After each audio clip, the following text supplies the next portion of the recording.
नमो अरहन्ताणं नमो सिद्धाणं नमो आयर्याणं नमो उवज्जायाणं नमो लोये सौवसाहुरम्।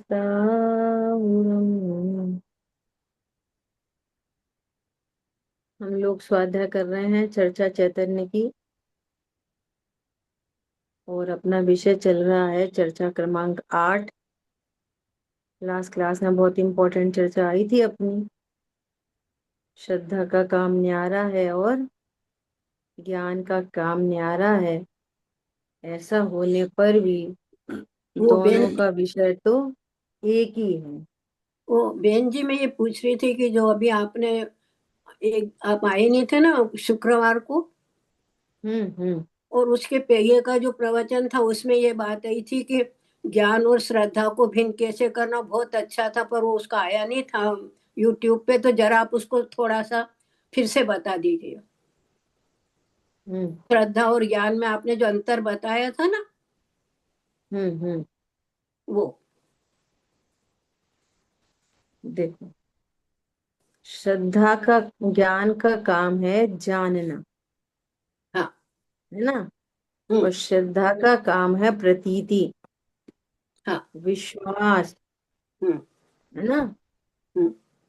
जिसको अपन बोल रहे हैं ऐसा लगने लगता है, लगने लगे, है ना। हाँ, मैं ज्ञान स्वरूप आत्मा ही हूँ, हम्म। ऐसा। तो काम तो पूरा करता है ज्ञान, है ना। और हम्म। श्रद्धा जो है वो उसको फॉलो करती है, इसको हम्म। ज्ञान को। हम्म। ज्ञान जैसा बोले वैसे ही श्रद्धा बोलती है। अभी ये विषय वापस फिर से आ रहा है। देखो, अगला जो टॉपिक है ना, अपन ने इस टॉपिक पे बात कर ली थी, श्रद्धा की उपयोगिता, हाँ। है ना। इस पे अपनी चर्चा हो गई थी। देखो, ये बोल्ड लेटर्स में लिखा है ना, इसको अपन एक बार फिर से पढ़ लेते। अनुभूति के समय दोनों का विषय एक ही होता है और अलग अलग स्वर में होता है। इस पे अपनी कल उस दिन बहुत चर्चा चली थी। जैसे श्रद्धा भी आत्मा को जानती है, इस शब्द का प्रयोग गलत है। श्रद्धा जानती नहीं है, श्रद्धा प्रतीति करती है। ये तो अपनी बात बहुत शुरू से चलती है बार बार। मोह किसे कहते हैं, तो मोह का आंसर देंगे जानने से। जानने से मोह का आंसर नहीं। जानना तो अज्ञान का काम है, और मोह श्रद्धा की पर्याय है, और राग द्वेष चारित्र की पर्याय है। सबको अलग अलग समझना चाहिए। श्रद्धा जानती नहीं है, श्रद्धा प्रतीति करती है, अहम करती है, और ज्ञान भी अहम करता है। लेकिन वो जानता हुआ अहम करता है। ज्ञान जानता है, जानते हुए अहम करता है। देखो, प्रति समय ज्ञान, देखो, भगवान आत्मा त्रिकाली ध्रुव, शुद्ध परिपूर्ण, अनंत गुण शक्ति धर्म युगल का पिंड, है ना, परिपूर्ण आत्मा। और प्रति समय एक सामान्य जानना, जानना पर्याय प्रति समय, वो भी सदा शुद्ध। अब है वर्तमान वर्तती हुई विशेष ज्ञान की पर्याय, क्षयोपशम ज्ञान। इस ज्ञान में, इस ज्ञान में ये ज्ञान ही स्वपर प्रकाशक है। इस ज्ञान में स्व पर एक साथ जानने में आते हैं, एक साथ झलकते तो एक साथ हैं। लेकिन वर्तमान छायोपशम्य ज्ञान एक समय में एक कोई विषय बना पाता है। मति शुद्ध हम्म। ज्ञान एक समय में एक को विषय बनाता है, दोनों को हम्म। नहीं बना सकता। हम्म। इस छायोपशम्य ज्ञान में प्रति समय सहज जानना स्वभाव भी है, और पर पदार्थों का ज्ञेयकार भी है। दर्पण में दर्पण भी है और पर पदार्थ का प्रतिबिंब भी है। दर्पण में दर्पण की स्वच्छता भी है और अन्य पदार्थों का प्रतिबिंब भी है, और दोनों एक साथ हैं।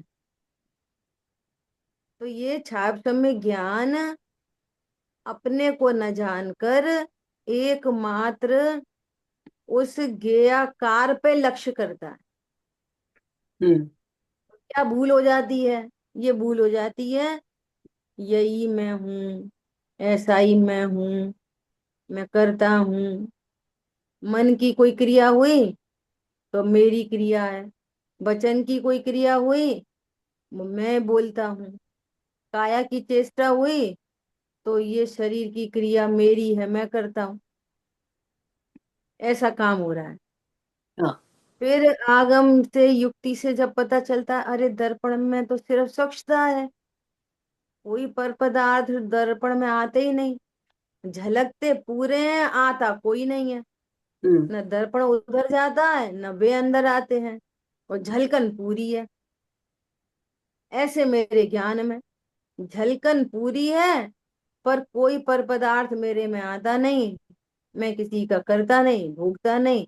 ऐसा स्वरूप समझ के वो ज्ञान जानता है। वो फिर अहम करता है, अरे जिसको जान रहा हूं वो मैं नहीं, जो जान रहा है वो मैं हूं। हम्म। क्या बोला? तो जानते हुए अहम करता है, ओ ये मैं हूं। हम्म। अपने स्वरूप को जाना और वहां अहम स्थापित किया, यही मैं हूं। ख्याल में आ रही है बात? हाँ। हाँ। ऐसा। तो वो ज्ञान जानते हुए अहम करता है। हम्म। और श्रद्धा अंधी है। श्रद्धा ज्ञान जैसा जानता है वैसा अहम श्रद्धा करती है, श्रद्धा नहीं जानती। ये कह रहे हैं यहाँ पे, ज्ञान जानता हुआ अहम करता है, ठीक है, बिना जाने का अहम नहीं करता। ऐसा। हम्म। अब देखो, श्रद्धा जाने बिना अहम करती है। इसका आखिरी सेंटेंस क्या है? श्रद्धा भी अहम करती है, ज्ञान भी अहम करता है ना। लेकिन ज्ञान जानते हुए अहम करता है, और श्रद्धा जाने बिना अहम करती है। अब भेद भेद से बताई जाती है वस्तु, ठीक है। अब ये कैसे होता है? श्रद्धा जब जानती नहीं है, तो ज्ञान ने जिस आत्मा का निर्णय किया और उस आत्मा में ज्ञान ने अहम रूप प्रवृत्ति की, अर्थात उसका वेदन किया। वेदन किया मतलब जाना। वेदन मतलब जाना। वेदन मतलब कोई दुख दर्द नहीं। वेदन मतलब जाना, उसकी अनुभूति की। तो श्रद्धा वहां कैसे चली गई? उसमें तो ज्ञान नहीं था। तो कहें कि ऐसा होता है क्योंकि क्योंकि ये सब एक ही परिवार के सदस्य हैं ना, सारे के सारे। इसलिए परिवार के एक सदस्य ने जो सर्च लाइट भोज बत्ती दिखा दी, तो सारे उसके पीछे पीछे चल देते हैं। इसलिए जो श्रद्धा है वो ज्ञान के साथ चलती है। टॉर्च किसके पास है? ज्ञान के पास। हम्म। तो ज्ञान फोकस करता है हम्म। टॉर्च से।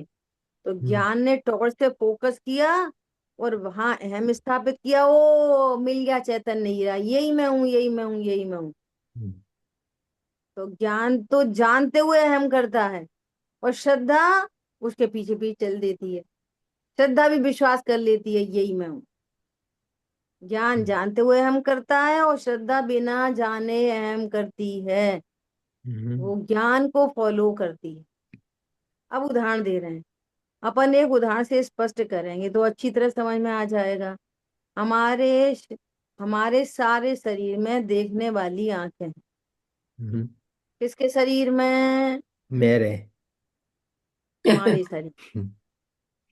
बाबूजी भी लिख रहे हैं हमारे शरीर में। या वही बात है। कुशल भाई कह रहे हैं मेरे शरीर में। अपना शरीर नहीं है। अब ये, हाँ, ये व्यवहार ने तब बनेगा जब अंदर ये बात रहेगी कि मेरा शरीर नहीं, अब हम्म, बोलो हमारे शरीर में, हमारे तब शरीर ये में। सद्बुद्ध व्यवहार होगा। यहाँ तो और दीदी ऐसा मान है। भी रहे हमारा शरीर और कह भी रहे हमारा शरीर, तो ये मिथ्या तो होगा। ठीक है। हाँ जी। और कोई, और कोई है देखने वाला? शरीर में कौन देखता है? सिर्फ आंखें। हाँ, ये आंखें बस। दृष्टांत है ना, आंखें देखती हैं, है ना। और किसी के हाथ के या पैर के किसी के भी आंख है क्या? नहीं है। नहीं। नहीं है। लेकिन आंख देखती है और पैर चलते हैं, और पैरों की आंख नहीं होती। समझ में आ रही है बात? सामने पत्थर पड़ा हुए, तो पैर है ना, उसको लांग के निकल जाता है, क्रॉस करके निकल जाता है पैर। तो पैर में आंख लगी है, आंख देखती है, पैर चलते हैं। ऐसे ज्ञान जानता है, श्रद्धा विश्वास करती। समझ आई बात? ऐसा। हम्म। तो पैर कैसे चलते हैं बिना आंख के? क्योंकि देखने का काम आंख ने किया, और शरीर एक अभेद तत्व है ना। क्योंकि दृष्टि से, लौकिक दृष्टि से शरीर एक अभेद तत्व है। लौकिक दृष्टि से अभेद है, पारलौकिक से तो खंड खंड एक एक शुद्ध पुद्गल हम्म, परमाणु न्यारा हम्म, न्यारा है। तो उसके सारे अवयव हैं, वो उस आंख के साथ साथ चलते हैं। तो आंख ने देख लिया और पैर चल पड़े। अगर आंख बंद हो जाए तो पैर लड़खड़ा जाएंगे, हम्म। हाथ लड़खड़ा जाएंगे, वो सारा मनुष्य ही लड़खड़ा जाए। बहुत अच्छा उदाहरण है दीदी। समझ में आई बात? ऐसा। हम्म, आंख तो ज्ञान के स्थान पर हुई, और बाकी जो अंग हैं वो श्रद्धा के स्थान पर हुए। हम जो भोजन करते हैं, देखो हम जो हम्म, भोजन करते हैं, व्यवहारने के वचन ऐसे ही आते हैं, लेकिन यहाँ बहुत सावधानी रखनी है। हम्म, ऐसे ही नहीं पढ़ते चले जाना है, तुरंत लगाओ व्यवहारने से कह रहे हैं आत्मा अनाहारी है, मैं कभी नहीं भोजन करता। जुगल जी बाबूजी भोजन करते थे कि नहीं करते थे? नहीं करते। हाँ, अब एक टाइम करते थे, शाम को नहीं खाते थे। कोई नहीं करता अरे भाई। एक भी टाइम नहीं खाते थे। समझ में आ रही है बात? ऐसा बिल्कुल अलर्ट ज्ञान चाहिए, है ना। तो क्या बोल रहे हैं, हम जो भोजन करते हैं तो हाथ में आंख नहीं है, नहीं है ना। लेकिन ये जो हाथ है, ये मुंह को कैसे टटोल लेता है, निवाला सीधा मुंह में जाता है। और आंख, वो मुंह को देखती नहीं है, फिर भी चला जाता है। क्योंकि ये एक ही परिवार के सदस्य हैं, इसलिए परिवार का एक सदस्य जो समझदार है, वो अन्य में समझ की आवश्यकता भी नहीं, और वो सब उसके पीछे पीछे चलते हैं। ऐसे यहाँ पे समझदार ज्ञान है, बाकी सब उसको फॉलो करते हैं। श्रद्धा चारित्र में ज्ञान नहीं है। अब है तो एक आत्म वस्तु के गुण, तो अभेद से बात करेंगे तो सब एक ही परिवार के सदस्य हैं। ख्याल में आ रही बात? भेद करके समझाया जाता है ना। और एकदम सर्वथा भेद भी नहीं है, और सर्वथा अभेद भी नहीं है ना। एक दूसरे को क्या करते हैं, एक दूसरे के कॉम्प्लीमेंट्री हैं, सब एक दूसरे के सहयोगी हैं, और फिर भी भिन्न भिन्न है, न्यारा न्यारा काम है। ऐसा। अब देखो, अब बहुत इंपॉर्टेंट बात आ रही है। मिथ्या दर्शन में भी यही स्थिति है, और सम्यक दर्शन में भी यही स्थिति, सेम टू सेम। ज्ञान कहता है मैं शरीर हूं, तो वहां पर भी श्रद्धा उसको फॉलो करती है। तो श्रद्धा में प्रतीति है क्या, मैं शरीर हूँ।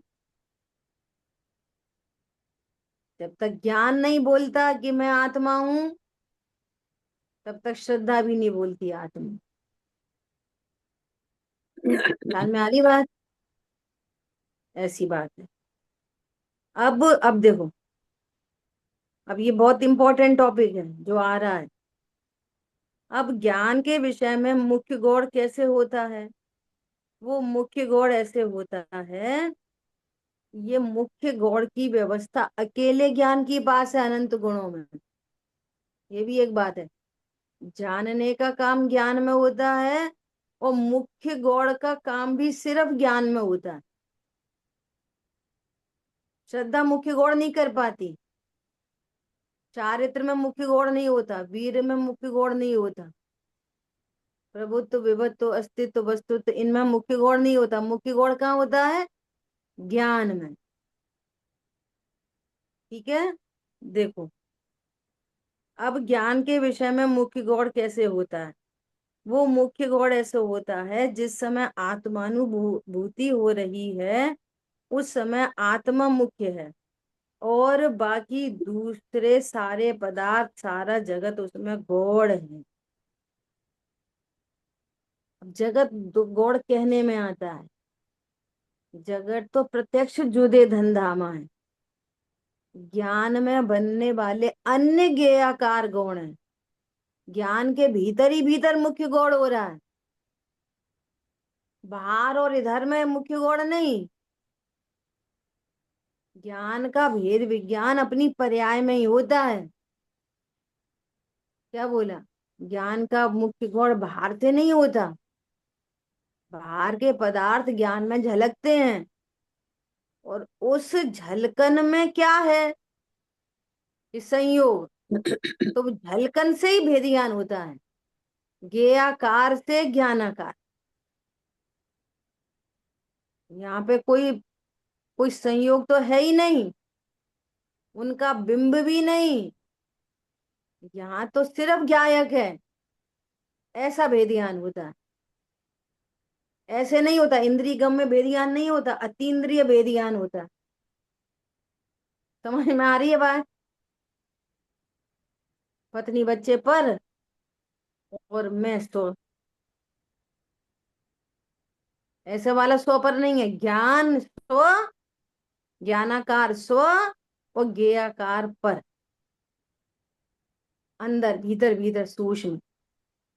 तो वो ज्ञेयाकार किसका? कि शरीर का, तो फिर शरीर को पर कहते हैं। ज्ञेयाकार किसका? कि पत्नी बच्चों का, देवता गुरु का, तो उसको पर कहते। वेद ज्ञान कहाँ पे होता है? भीतर ही भीतर। कषाय उत्पन्न हुई तो कषाय भी ज्ञान में जानने में आई, तो कषाय का ज्ञेयकार। वो अंदर से बात करो तो वो ज्ञान, ज्ञान वैसा कषाय की योग्यता लेके उत्पन्न हुआ, कषाय को जानने रूप योग्यता को लेके उत्पन्न हुआ। देखो, कषाय है इसलिए कषाय का ज्ञान नहीं हुआ। अनुभूति के काल में भी कषाय है, उपयोग आत्मा की ओर सन्मुख हुआ, कषाय होते हुए कषाय का ज्ञान नहीं हुआ। नहीं आई समझ में? अनुभूति के काल में ज्ञान स्व प्रकाशन मुख्य हुआ, तो उस समय राग मौजूद है और राग गौड़ हो गया। तो जरूरी नहीं है कि कषाय हो तो उसको जान नहीं है, शरीर है तो उसको जान नहीं है, पत्नी बच्चे हैं तो उनको जान नहीं है, और जानेंगे तो दुख होगा, ऐसा नहीं। समझ में आई बात? ये मुख्य गौड़ की व्यवस्था है।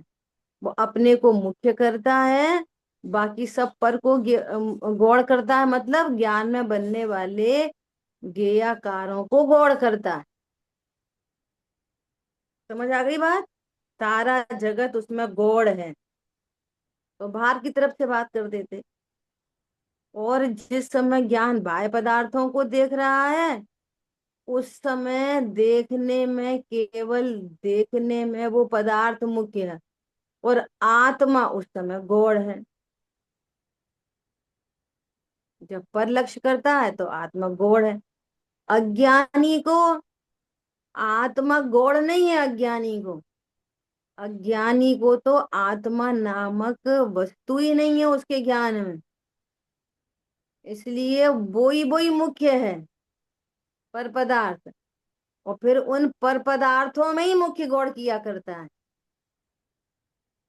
समझ आ रही है बात? भाई तो स्थूलता से कहना पड़ता है, बहुत मजबूरी है। बताओ, वो तुम्हारे दामाद आ जाए और बेटा हो, दोनों एक साथ भोजन कर रहे हो, कौन मुख्य है कौन गौड़ है? अब मान लिया पनीर की सब्जी उतनी बची थी और दोनों की कटोरी खाली है ना, तो किसको परोसेंगे? कौन मुख्य कौन गौड़? समझ में आ रही दामाद है को। बात? तो दामाद को हाँ, परोसेंगे। तो अब ऐसे तो दृष्टांत से समझाना पड़ता है, बाहर बाहर से मुख्य गौड़। तो अज्ञानी को वो ही मुख्य गौड़ है। अब ये कहने की बात है दामाद और पुत्र, वास्तव में उसको ज्ञान, वो जो ज्ञेयकार है वो ही गौड़ है, वो ज्ञान वो ही मुख्य है। वो ज्ञानाकार है ही नहीं लिस्ट में, लिस्ट में ही नहीं है ज्ञानाकार। समझ में आ रही है बात? तो कहने में आता है कि पुत्र और दामाद, ये उपचरित है सारा का सारा। ख्याल में आई बात? ऐसा। तो क्या बोल रहे हैं? गौड़ है माने चला गया ऐसा नहीं, उधर ही है ऐसा। लेकिन उस समय उसे देखने का काम नहीं हो रहा, जगत को देखने का काम हो रहा, इसलिए उसको मुख्य कहते हैं और उसको गौड़ कहते हैं। यह प्रतिपादन की भी एक पद्धति है, तत्वार सूत्र में आया है, अर्पिता नरपित सिद्धेह, है ना। अर्थ क्या है इसका? प्रधानता और गौड़ता से पदार्थ की सिद्धि होती है। पूरी वस्तु का जब गुणों की चर्चा चल रही है तो द्रव्य और पर्याय गौण हैं, लेकिन उपस्थित है, कहीं चले नहीं गए। अनंत अनंत शक्तियों में 47 शक्ति की चर्चा चल रही है, अब एक एक शक्ति की चर्चा चल रही है। तो शक्ति मुख्य हो गई, उसकी चर्चा मुख्य हो गई, लेकिन उसी समय उनके ज्ञान में द्रव्य और पर्याय उपस्थित हैं, लेकिन गौण है बस, चला नहीं गया कहीं द्रव्य और पर्याय। जैसे द्रव्य की चर्चा करेंगे मुख्य रूप से तो गुणों पर्याय कहीं चले नहीं गए। पर्याय की मुख्यता से चर्चा होगी अज्ञान मोह राग द्वेष की, तो वो कहीं चले नहीं गए द्रव्य और गुण। हाल में आ रही है बात? ऐसा। तो जो हमारा विषय है उसे अर्पित कहते हैं, जो ज्ञान में चल रहा है वो तो अर्पित, और शेष विषय ज्ञान में है तो सही, लेकिन उस समय ज्ञान उसको जान नहीं रहा, उनका प्रतिपादन नहीं हो रहा, और जान नहीं रहा है तो वो है अनर्पित। अनर्पित माने वो गौड़ है। इस तरह ज्ञान में मुख्य गौड़ होता है। देखो बहुत सरल एग्जाम्पल है समझने का। जैसे दर्पण है ना, दर्पण, दीवार पे दर्पण लगा है तो दर्पण में क्या झलकता है? सब कुछ झलक रहा है, पूरा कमरा झलक रहा है, कमरे में एक एक चीज है और सब झलक रही है। छोटा सा पेन भी झलक रहा है, जिनवाणी झलक रही है, टेबल चेयर ग्लास जो कुछ भी रखा है, फ्लावर बेस ये वो सब झलक रहा है। और आप दर्पण के सामने खड़े हो, है ना। तो दर्पण के सामने खड़े होने पर अब मान लिया उस कमरे में 4-5 लोग भी बैठे हैं, है ना। तो कई बार होता है ना कि बस दर्पण में देख के ही उनसे बात कर ली, आई कांटेक्ट किधर हो गया? दर्पण में से दर्पण में हो गया ना। तो जिससे आई कांटेक्ट हुआ वो हुआ मुख्य, दर्पण में झलक सब रहा है और देख कुछ भी नहीं रहा, वो पूरा हो गया गौड़। कहीं चला गया, चला कुछ भी नहीं गया। आई समझ में बात? दर्पण में कोई पर्टिकुलर को विषय बना के हम कोई चीज देख रहे हैं दर्पण में, तो उस समय सारी दूसरी वस्तुएं भी मौजूद हैं, सब झलक रही हैं ज्ञान में, लेकिन मुख्यता किसकी कर रहे हैं? जिधर फोकस्ड है। तो जो फोकस्ड है वो मुख्य है, और जो फोकस्ड नहीं है वो गौड़। तो चला गया कहीं कि चला नहीं गया, सब कुछ है ज्ञान में, सब कुछ है। अब अनादिकाल से कैसी स्थिति बन रही है कि ज्ञान की प्रसिद्धि होते हुए भी इसने कभी फोकस नहीं किया ज्ञान की साइड में, बस पर ही फोकस्ड रहे। इसलिए अज्ञान। अब समझ हुई तो क्या हुआ, भले फर्स्ट टाइम हुआ हो तो क्या हुआ, सारे ज्ञेयकार गौड़ और ज्ञान मुक्त हो गया। बस वे चले नहीं गए कहीं, ज्ञान मुक्त हो गया बस, प्रसन्न हो गया, ओहो यही मैं। ख्याल में आ रही है बात। देखो पहले स्टार्टिंग में ऐसा मुझे बहुत चलता था कि मैं आत्मा हूं, ऐसा जानने पर आनंद कैसे होगा। अब मान लिया अपने घर में कोई धन की हानि हो जाए तो दुख नहीं होएगा। समझ में आ रही है बात। मान लिया संयोगों में कुछ उठा पटक हो जाए तो दुख नहीं होगा। ख्याल में आ रही है। जब व्यवस्थित स्वाध्याय होती है ना, तब ये पता चलता है किन किन किन से अत्यंत अभाव है। जहाँ देह अपनी नहीं तहाँ न अपनो कोय। मैं आत्मा हूं ये जाना, इसका अर्थ ये है कि मैं शरीर नहीं हूं ऐसा भी जाना। ख्याल में आ रही है बात। मैं जहाँ देह अपनी नहीं तहाँ न अपनो कोय ऐसा भी जाना, उसको कहते हैं मैं आत्मा हूं जानना। इसको नहीं कहते आत्मा भी हूं और मेरे बच्चे भी हैं, मेरा घर दुकान मकान भी है, और उनमें कोई लाभ हानि होगी तो सुख दुख क्यों नहीं होगा। ये पर पदार्थ मेरे भी हैं और मैं आत्मा भी हूं। समझ में आ रही है बात। अब जैसे वैभव की बात चलती है ना, मुझे ये भी विकल्प बहुत आते हैं। अरे मैं स्वयं पूर्ण हूं अपने में, मेरे में बहुत वैभव है। वैभव वैभव कुछ भी नहीं है मेरे में। ये तो अज्ञानी की भाषा में बहुमूल्य जगत का वैभव दिखता है ना उसको, वो इसको वैभव समझता है ना, तो इधर भी कहा जाता है कि तेरे अंदर बहुत वैभव है। उधर रत्न कहे जाते हैं तो इधर भी रत्नत्रय कहा जाता है। ये जिनवाणी पूरी अज्ञानी मलेच्छ की भाषा में लिखी गई है। आत्मा में कौन सा वैभव है, कितने डायमंड है, कितने रत्न है, कितना सोना, कितना चांदी। वैभव मतलब, वैभव मेरा वैभव मतलब कि मेरे में जो द्रव्य गुण पर्याय हैं वे अनादि अनंत हैं, बस ये वैभव है। समझ में आ रही है बात। मतलब मैं कभी अपने गुण पर्यायों से शून्य नहीं होता। मेरा वैभव ऐसा है कि मेरी सत्ता का नाश कभी हो नहीं सकता। यही मेरा वैभव है बस।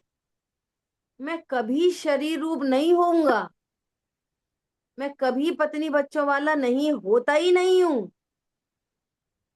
और ये वे छूटे हैं कि मैं छूटूं उनसे पहले। समझ में आ रही है। यहाँ मेरी कोई सत्ता नहीं है इधर में, बाहर में। ये छूट जाएंगे, मैं चला जाऊंगा, मैं चला जाऊंगा, ये छूट जाएंगे। ख्याल में आ रही है बात। परंतु मेरा बाल बांका नहीं होगा कभी भी।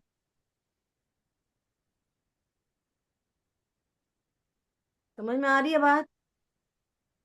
मैं शरीर नहीं हूं, कभी नहीं हूं, तीन काल में नहीं हूं मैं शरीर।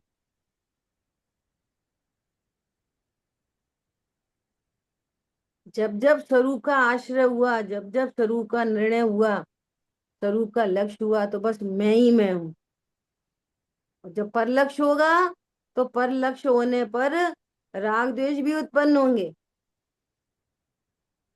लेकिन वे राग द्वेष स्वरूप का आश्रय करते हुए स्वयं ही घटते घटते चले जाएंगे, और एक दिन पूरे का अभाव हो जाएगा और पूरा स्वरूप पर्याय में प्रकट हो जाएगा, और मैं जो हूं वही का वही रहूंगा। ख्याल में आई बात। Permanency with the change. मैं ऐसा परमानेंट तत्व हूं। बाकी सब जो दिखाई दे रहा है ना क्षणिक, वो क्षणिक नहीं हूं मैं शाश्वत हूँ।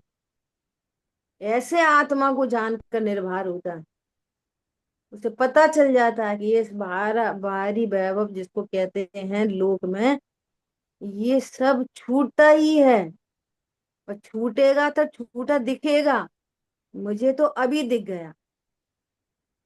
क्या दिख गया? इनमें एक सिंगल परमाणु मेरा नहीं। और ये है आनंद का मार्ग, इससे निर्भय होगा। क्या बोला? नहीं तो ऐसे पढ़ते रहेंगे, शरीर समझते रहेंगे, कभी निर्भय नहीं हो सकते। वो कषाय की मंदता में ऐसा लगेगा हम तो पूजा पाठ दया दान सब कर रहे हैं, हमारा तो सब बढ़िया चल रहा है। और एक उदय आएगा तो धड़ाम से गिरेगा नीचे। और टैली किससे करेंगे? टैली कि कोई मुझे बुरा लगे कहे ना, तो मुझे बुरा नहीं लगता, तो मेरा तो मार्ग एकदम अच्छा चल रहा है। ये समझ में नहीं आई कि तुझे बुरा कहा ही नहीं। ख्याल में आ रही बात? टैली कैसे करी अपनी स्वाध्याय को, अपने निर्णय को। घर में कुछ नुकसान हो गया, अब मुझे कुछ नहीं लगता भैया, घर में कुछ नुकसान नुकसान हो जाए मुझे कुछ नहीं लगता भैया।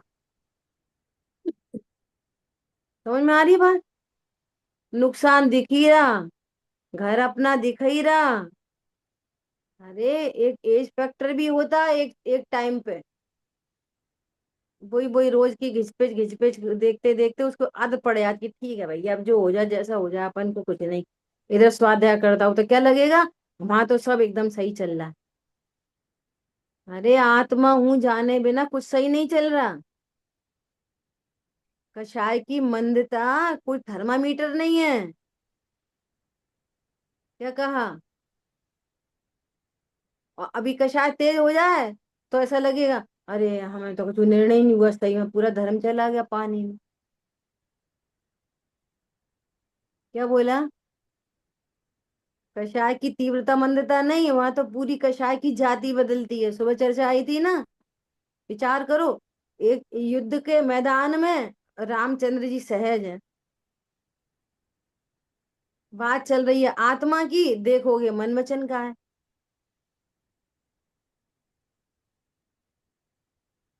क्या बोला? ख्याल में आ रही बात? मन वचन का है, देखेंगे तो कैसा लगेगा, अरे बहुत क्रोध में है, युद्ध कर रहे हैं। भगवान आत्मा क्या करती है? युद्ध करती है कि रोटी खाती है? क्रोध करती है कि क्षमा करती है? कौन है भगवान आत्मा? बोलो। यदि उस समय अनंत क्षमा नहीं हो ना, क्रोध के काल में, स्वाध्याय के काल में, तो तद्भव मोक्षगामी नहीं होते। कितनों की हिंसा हो रही है, कितने संगी पंचेंद्री हाथी घोड़ा मनुष्य सब मारे जा रहे हैं। एक इंद्री दो इंद्री तो पता नहीं कितने मर रहे होंगे। हाँ। किसने मारे? सबके सब। स्वयं के आय किसने कर्म से। मारे? वो सबके सब। बोलो। स्व- स्वयं के आय कर्म से मरे, वो मैंने सुनो, नहीं मारे। जो जो ऐसा जानता है तो निर्बंध रहता है, और करता देखता है तो बंधता है। जो अपने को आत्मा देखता है सो तद वो मोक्षगामी, और जो अपने को करता देखता है तो निगोध में जाता है। बोलो। अब हम भी अब देखेंगे शरीर, और गलती कुछ हो जाएगी, नहीं भैया अपन तो करता करता, ऐसा वाला करता नहीं, वस्तु अकर्ता। मनुष्य करता नहीं होता, आत्मा करता होती है। क्या बोला? मनुष्य थोड़ी अकर्ता होता है, आत्मा ज्ञाता है। समझ में आया? ऐसा कह रहे हैं यहाँ पर। ठीक है, तो ज्ञान में ये व्यवस्था है मुख्य गौड़ की। अब सुनो, श्रद्धा में मुख्य और गौड़ नहीं होता। ऐसी नए नए क्या चीज है, नए नए ज्ञान की पर्याय होती है। जैसे अपन कहते हैं ना, आश्रव हे मतलब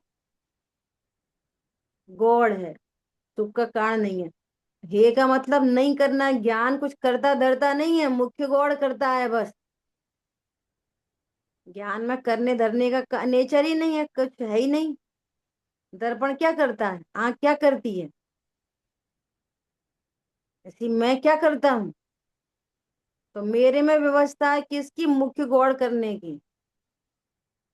लेकिन श्रद्धा में मुख्य गौड़ की व्यवस्था नहीं है बिल्कुल। ख्याल में आई बात? श्रद्धा में तो मुख्य ही होता है ऑलवेज। मिथ्या दर्शन में भी मुख्य और सम्यक दर्शन में भी मुख्य। मिथ्या दर्शन में शरीर आदि मुख्य है, और सम्यक दर्शन होने पर आत्मा मुख्य। उसमें सिर्फ मुख्य होता है, गौड़ और कुछ नहीं होता। ख्याल में आई बात? वन टाइम अनादि से चला आ रहा है, मैं शरीर में शरीर में शरीर, हाथी घोड़ा बंदर त्रियंच में गया, देव गया, नारकी हुआ, मनुष्य हुआ, बस शरीर ही शरीर मुख्य। और ज्ञान स्वरूप समझता है तो ज्ञान ध्रुव को मुख्य करता है, तो श्रद्धा भी उधर मुख्य कर देती है। इसलिए निर्णय होता है वन टाइम, जो रहता है ऑल टाइम, लाइफ टाइम, अनंत काल के लिए। श्रद्धा सम्यक हो गई अनंत काल के लिए। अब विचार नहीं भी चले आत्मा का तो भी श्रद्धा सम्यक है। विचार चले, अब रावण को ऐसा घेरेंगे, आज तो उसको मार ही डालेंगे, ऐसे हिंसा के विचार भी चले तो भी श्रद्धा सम्यक है। क्या बोला? आज तो तीर्थ यात्रा करेंगे, आज तो अमृत शिखर जी की वंदना करेंगे, तो भी श्रद्धा सम्यक है। और लड़ाई झगड़ा हो तो भी श्रद्धा सम्यक है। समझ में आ रही है बात? विचार की जरूरत नहीं पड़ती फिर। एक बार तत्व निर्णय आत्मानुभूति होने के बाद विचार चले तो चलते हैं। अपने विचार वापस आ जाए तो आ जाए, नहीं आ जाए तो मत आ जाए। ख्याल में आई बात? अब निर्णय हो गया। क्या निर्णय हो गया? मैं जीव नामक पदार्थ हूँ, जीव के अंदर भी मैं त्रिकाली ध्रुव हूँ। आई बात ख्याल में? ऐसा मिथ्या दर्शन में जगत मुख्य है, श्रद्धा का आत्मा वही है, और सम्यक दर्शन के समय केवल शुद्ध आत्मा ही मुख्य है, और श्रद्धा में गौड़ की व्यवस्था नहीं। ये ज्ञान और श्रद्धा का विश्लेषण हुआ। और कोई पूछना है?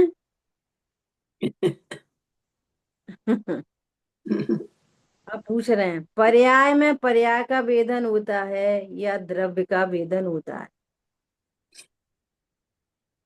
पर्याय में पर्याय का भेदन मतलब पर्याय में पर्याय का जानना, वेदन मतलब जानना। ठीक है? ऐसा।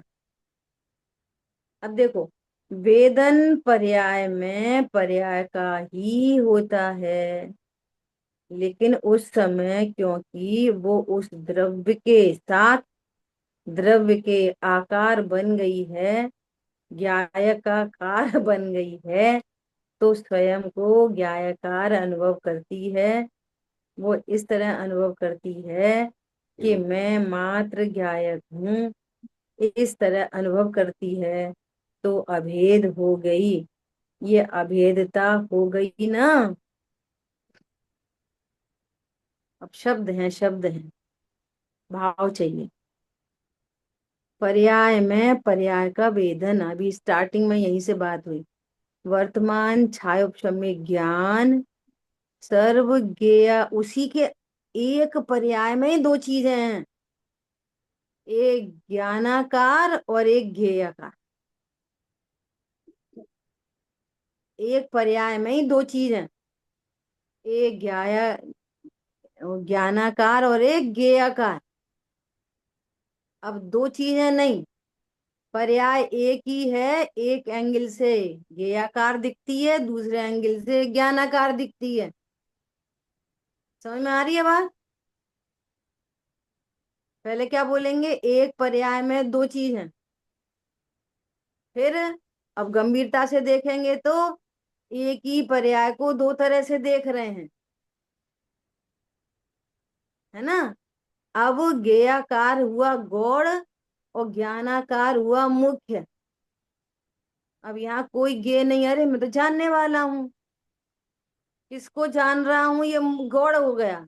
जान रहा हूं ये मुख्य हो गया, सुनना जरा ध्यान से।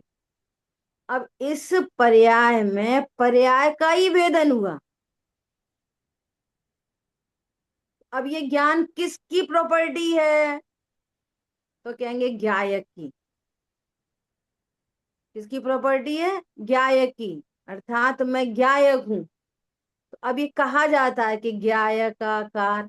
तो आकार मतलब डिजाइन नहीं, ज्ञायक का निर्णय, ज्ञायक का स्वरूप।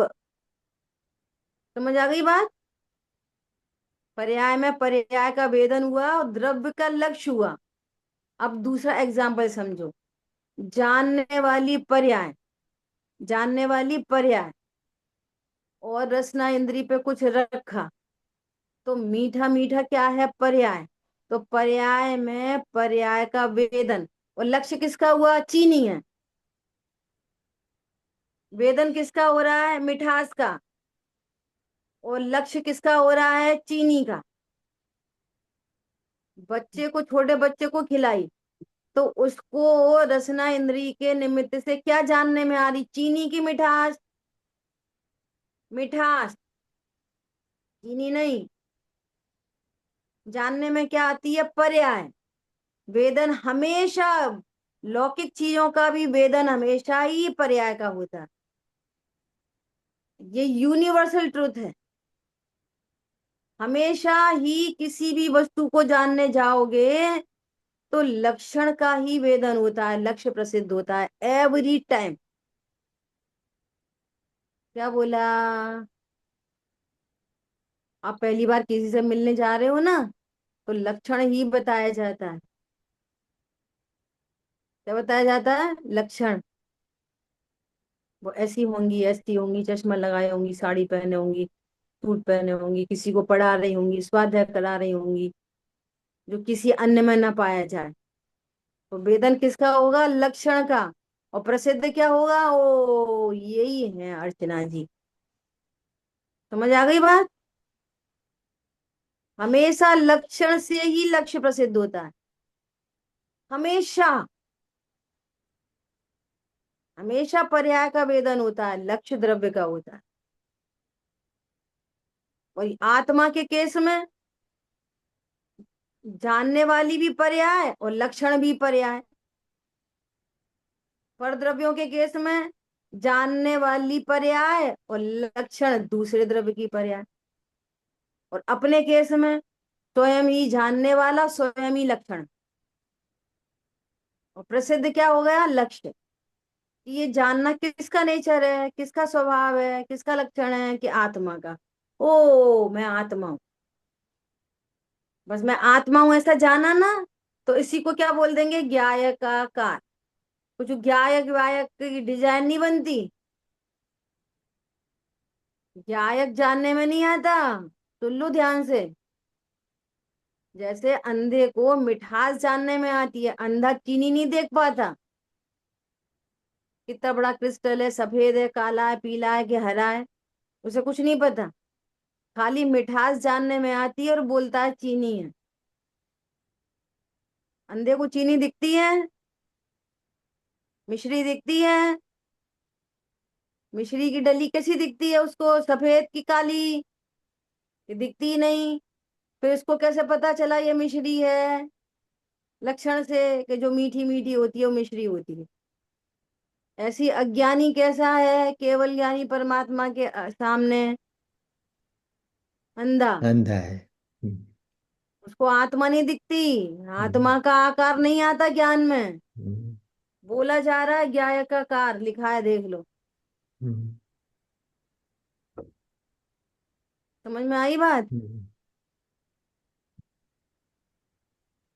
समझना बहुत अच्छे से। हम्म, लक्षण से लक्ष्य प्रसिद्ध होता है। ज्ञान स्वयं को ही जान लेता है। तो वो मैं जानने वाला हूँ, तो मैं द्रव्य हूँ, हम्म, जानने वाली वस्तु हूँ, बस। उसी को बोल रहे हैं ज्ञायक का कार। अभेदता हो गई, अब भेद खड़ा नहीं रहा कि मैं जानने वाला और ये ज्ञायक, ऐसा भेद नहीं खड़ा रहता। हम्म, अभेद हो जाता है, मतलब फिर भी द्रव्य गुण और पर्याय में जो भेद है वो भेद बने रहते हैं। पर वो अपने को भेद रूप नहीं देखता, अभेद हम्म, देखता है। हम्म, मैं गायक का अनुभव करती हूँ, तो वो हम्म, पर्याय न्यारी रही। हम्म, अगर वो पर्याय से बोले तो हम्म, मैं तो आत्मा का अनुभव कर रही हूँ, तो मैं कोई और, आत्मा कोई और, ऐसा हाँ भेद जी, नहीं रहता। मैं ही आत्मा हूँ, हम्म, बस मैं समझा। ज्ञानानंद स्वभावी हूँ। हम्म, समझ में आई बात? हाँ जी, ऐसा। अब वहां ये भी कुछ वचन व्यवहार भी नहीं बचता। हम्म, मैं ज्ञानानंद हूँ, ये तो बस समझना समझाना शब्दों से चलेगा। हम्म, वहां तो मैं आत्मा हूँ बस, हम्म, ये वचन भी नहीं रहते। हाँ मैं जी, ज्ञानानंद स्वभावी हूँ, ये वचन भी नहीं रहता। हम्म, परमार्थ में तो वचन भी, विकल्प तो वचन तो छोड़ो, विकल्प भी नहीं है। हाँ जी, विकल्प हुआ कि मैं ज्ञानानंद स्वभावी हूँ, ये विकल्प ही व्यवहार है। हम्म, ख्याल में आई बात? हाँ जी, उसके लिए विकल्प की जरूरत नहीं होती, वस्तु सामने है, अब क्या विकल्प है? वस्तु सामने होने से पहले विकल्प है, बाद में कोई विकल्प नहीं बचता। ठीक है। हाँ जी, ऐसा। शेष चर्चा अपन आगे करें। ठीक है। जिन वाणी के ज्ञान से जो वाणी मस्तक मंद पड़े, बोलिए दोषा मई जिन वाणी माता की जय। की जय जय हो। हो। जय हो। जय जय। जय जिन प्रभु। जय जिनेन्द्र। जय जय हिंद।